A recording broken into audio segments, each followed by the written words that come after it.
Hello guys, so come me as a backtest using a simple Fibonacci retracement tool strategy. Okay, let's go. First thing to always consider is to first of all identify the trend. So I'm doing a voiceover after recording the video, so bear with me guys. So yeah, as you can see on this video, we identify the trend and the beginning of that swing move.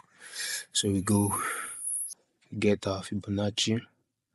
Right, we of course have to wait for price to first of all start retracing a bit. Once we see the retracement, as we are seeing here, we then take our Fibonacci in pre-anticipation, of course, from the swing low market from the low point to the high point. And as you can see, price reacted or rejected around the 50% level.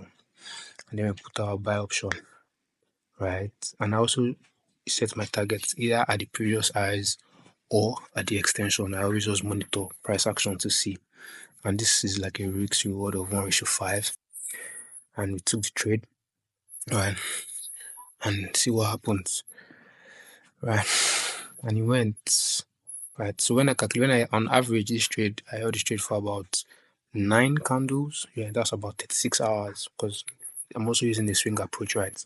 You can fine tune it for daily trade or intermediary trade, anyhow you want to do it. But this trade was held for about 9 candles, and that was about 36 hours, right? And that's done. So try to look again for that setup because the structure is still very, very bullish, right? So take the trade again, play the chart, so then it keeps going. What you always need to just understand is just once you understand the way market structure works, it will be easy for you to identify swing lows and possible points where you can use the tool, as we see here, because the previous points where price start going up becomes the new swing move. So as we see here, it didn't get to the 50% level. I always use the 50, 60, and 76.8. I don't use the 26 point something and the 32. I always use the 50 to 78 because I feel like those are the strongest points, right? So according to that strategy, this didn't validate, so we just leave it. And remember, because there's also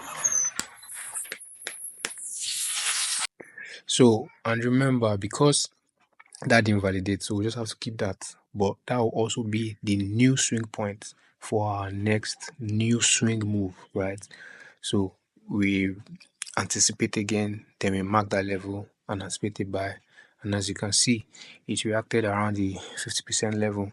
So what do we do next? We take the trade, right? We calculate our risk to reward ratios and all of that. See where our target is. I think this one's around 2 point something.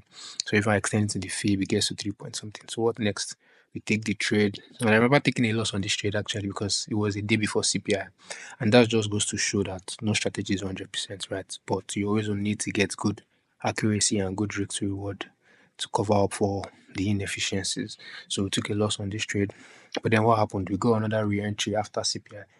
Market reacted around 61 level, giving us a doji. Then I re-entered, although this was like a 1:2 trade. And that's why also you need to pay attention to the chart because I don't set TPs, I just monitor charts using alerts. Right? This was also a risk reward of 1:2 using the previous high, but the extension was as much as 1:3. Right. So based on that, waited to see how price was moving. Then when I started seeing some major bearish push at the previous high, I went out of the trade, closing around the 1:1 point something thereabouts because the candlesticks is the language of the market and you always need to be aware of what the market is doing. So that's it.